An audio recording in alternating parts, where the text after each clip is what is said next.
Kokeile tätä psykologista testiä. Laske, kuinka monta kertaa valkopaitaiset henkilöt syöttävät pallon.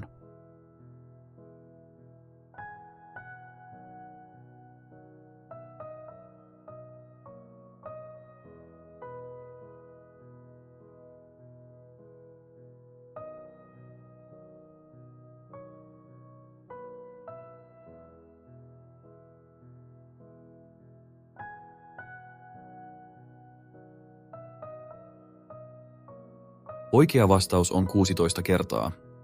Mutta huomasitko gorillaa? Ihmiset, jotka eivät ole nähneet tai kuulleet tästä ennen, noin puolet eivät huomioi ollenkaan gorillaa. Jos kuitenkin huomasit gorillan, lähes varmasti et huomannut yhden pelaajan lähtevän pois kesken videon, tai sitä, että taustaverhon väri muuttui.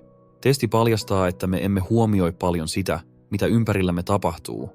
Emme huomioi jotain täysin näkyvää, joka on odottamatonta.